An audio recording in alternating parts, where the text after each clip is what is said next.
俺の名前は新村和人。俺が小学校1年生の時、両親が事故で他界。天涯孤独となった俺を引き取ってくれたのは、母方の遠い親戚だった。名前は加藤純一さん。しかし加藤さんはいい親戚とは言い難く、お前みたいな出来損ないを拾ってやっただけでもありがたいと思え。気づけば俺にこんな罵倒を浴びせてくるようになった。どうやら周りから無理やり俺を押し付けられたらしい。加藤さんはよく自分の息子と俺を比較していた。俺の息子はこんなに賢くて可愛いのに、お前と来たら。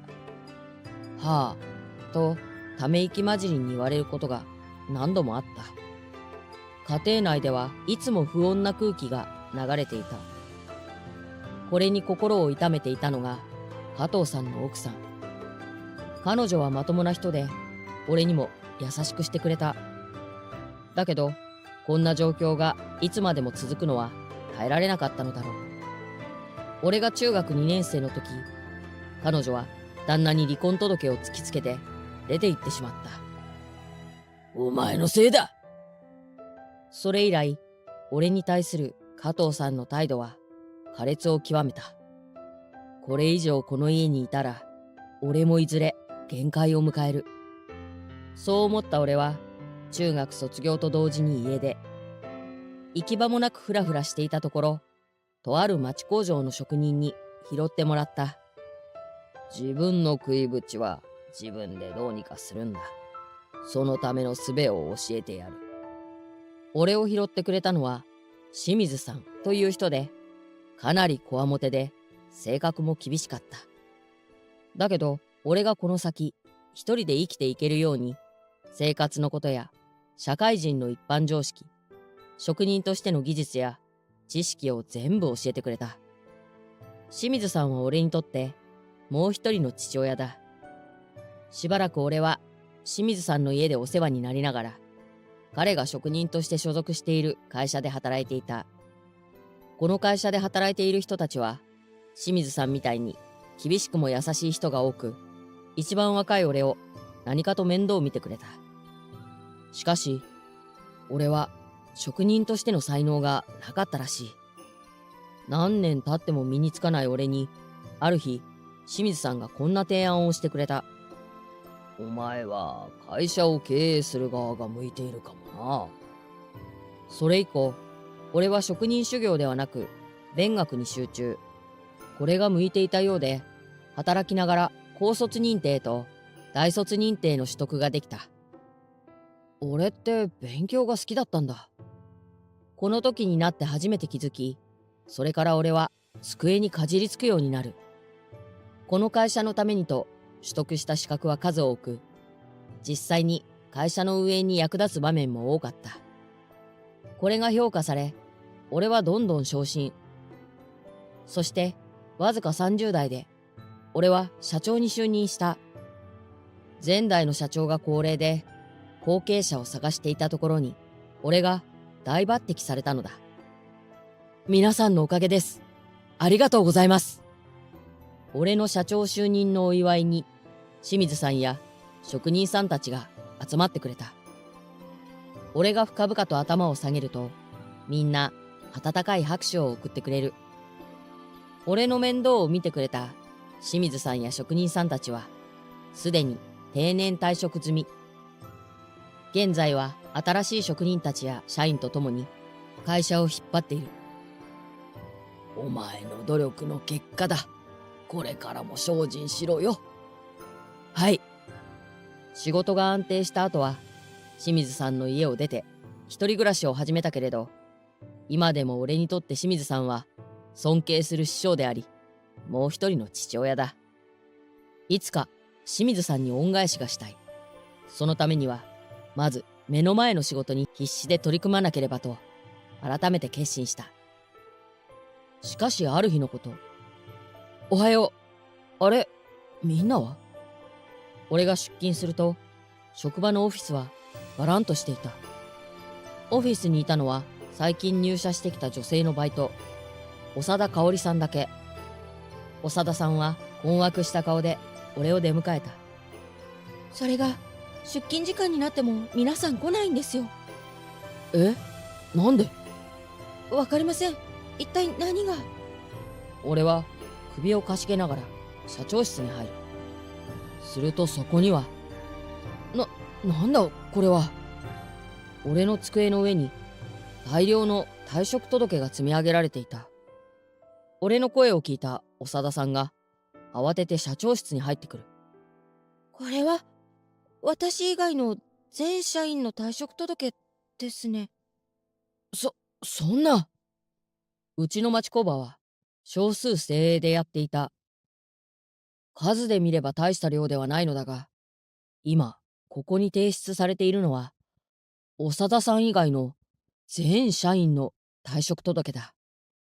一体どういうことなんだと混乱する頭を抱える。社長、お電話です。加藤さんという方から。長田さんが恐る恐るといった様子で声をかけてくる。加藤という名前を聞いた俺はすぐさま電話を取った。よう、久しぶりだな。電話の向こうで楽しげな声を上げているのは俺を引き取ってくれた加藤さんだ。家出してから俺は加藤さんに一度も会っていない。こうして直接話をするのは10年以上ぶりだ。久々だっていうのに、なんだその沈んだ声は。もしかして、お前の会社の社員、全員いなくなったとか？ププッと電話の向こうで笑い声が漏れ、加藤さんが会社を経営していたのは知っていた。親戚から俺を押し付けられたのも会社経営者で家計に余裕があるからという理由だ。この業界に入ってしばらくして加藤さんが同じ業界の会社を経営しているのを知った。彼の家に住んでいた時は会社経営者ということだけ知っていて、何の会社か知らなかったのだが、彼は俺が社長になったというのをどこからか聞いたのだろう。お前みたいな無能が社長なんて生意気なんだよ。中卒の底辺のくせによ。最近加藤さんの会社は経営が下降していると聞いた。後を継ぐはずの息子さんも大学を中退。今は親のすねをかじって生活しているとか。あなたが仕組んだことですか？そうだ。お前の会社よりいい条件を提示して全社員引き抜いたんだよ。どうだ？悔しいだろ。何も言い返せずぐっと言葉に詰まる。俺のことを憎んでいるのは別にいいけれど、まさかここまでするなんて。お前の会社はおしまいだ。ざまあみろ。俺は新しい社員たちと一緒に会社をもっと大きくしてやる。お前は指を加えて見てるんだな。そしてガチャンと乱暴に電話を切られてしまった。俺も静かに受話器を置く。どうしよう。絶望の声を漏らすと俺の手に温かい何かが置かれた。俺たちの会話を聞いていた長田さんが自分の手を俺の手の上に重ねたのだ。私は辞めません。私はずっと社長のそばにいます。長田さん。私なんか残っても役に立てないのにすみません。長田さんが悔しそうな顔で言う。それに対して俺は思わず笑みをこぼしてしまった。役に立たないなんてそんなこと絶対にない。君がいてくれて本当によかったよ。社長。さて、いつまでも悲観してちゃダメだね。できることから始めよう。長田さん、手伝ってくれる？もちろんです。その後、俺と長田さんはお互い助け合って難局を乗り切る。長田さんは急遽俺の社長秘書として正社員に登用した。彼女の助けを得ながら関係各所に連絡。どこから聞きつけたのか、退職した清水さんや職人さんたちが俺の会社に駆けつけてくれた。今だから再雇用してくれないか？俺も頼むわ。孫のおもちゃ代を稼がんといけなくてな。なんて素直じゃない言い方で俺の会社に戻ってきてくれたのだ。皆さんありがとうございます。俺が涙ながらに感謝すると、清水さんが俺の背中にポンと手を置いた。お前は俺の息子同然だ。息子が困ってるなら助けるのが父親ってもんだろ。その優しい言葉に俺は大号泣。清水さんと長田さんが二人がかりで俺をあやしてくれて、それを見た職人さんたちはケラケラと笑い声を上げた。熟練の職人たちの手腕のおかげでなんとか取引も再開。会社経営の業務は俺と長田さんが中心となり、カバーしきれない部分は臨時のお手伝いさんを招集。清水さんや職人さんたちが周りに声をかけてくれたおかげで有能な人たちが集まってくれた。そのままうちで働けると言ってくれた人たちは正社員として登用。さらに清水さんや職人さんたちはつてをたどり、若い職人さんたちを呼び寄せてくれた。こいつらは義理人情に熱い連中だから、目の前の餌に釣られてやめるようなことはしない。ありがとうございます。周りの人たちに助けられ、ようやく新しい体制が整った。これでなんとかなりそうですね。ああ、本当にみんなのおかげだよ。社長秘書としての仕事が板についてきた長田さんが俺の隣でにっこりと笑う。彼女がいなかったら今ここに俺はいないだろう。経営が軌道に乗ったら長田さんにはボーナスを弾まないとな。そんなことを考えていたある日のこと。失礼。社長はご在籍ですか？外回りから帰ってきた俺と長田さんをこわもての男性が呼び止める。気づけば俺の周りを同じようなこわもての連中が取り囲んでいた。俺は考えるより先に長田さんをかばうように前に出る。まさか加藤さんの仲間か？加藤さんは筋の悪い連中と仲がいいと昔自慢げに話していた。俺の会社が潰れなかったのを知って実力行使に？しかしこわもて集団の中からこの場に似つかわしくない美しい女性が出てきてこんなことを言った。お待たせして申し訳ございませんでした、旦那様。え？高級そうな着物に身を包んだ女性は明らかに俺の方を見て旦那様と言った。驚き返答に困っていると、違うわ、旦那様じゃないわ、まだ。俺の背後から長田さんが出てきて顔を真っ赤にしながら着物女性にそう言い返したのだ。おや、まだ物にしてないとはお嬢様らしくないですね。うるさい大村。長田さん、一体どういうこと？混乱したまま長田さんに聞くと、彼女は少し狼狽した様子を見せて、それから覚悟を決めた顔を見せてこう言った。いずれ明かす必要がありました。いい機会ですし、すべてお話しします。長田さんはただのバイト社員ではなかった。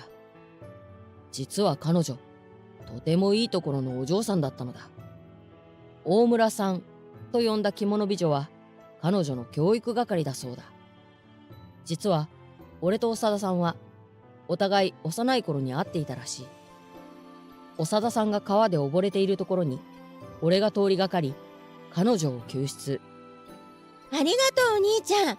お礼に結婚してあげるわ。溺れていたとは思えないくらいピンピンした様子で、彼女は高飛車にそう言ってきたのだ。正直なんだこの子と思ったけれど、無下にするのもかわいそうなので俺はこう返した。いいよ、君が大きくなったらね。長田さんはこの約束をずっと覚えていたらしい。俺の身元を調べた彼女は俺が社長に就任したと知ると、俺に近づくため身分を隠してバイトとして就職。そして加藤さんの一件があり、長田さんは大村さんをはじめとする実家のお手伝いさんに頼んで加藤さんの会社を潰したらしい。潰した？ええ、すでに法廷破産の手続きに入っています。もともと不正だらけの会社だったので、潰すのは容易でしたよ。先ほどのお待たせしましたというセリフはそういうことだったのか。すると、おずおずといった様子で、長田さんが俺に向かって口を開く。それで、あの時の約束は？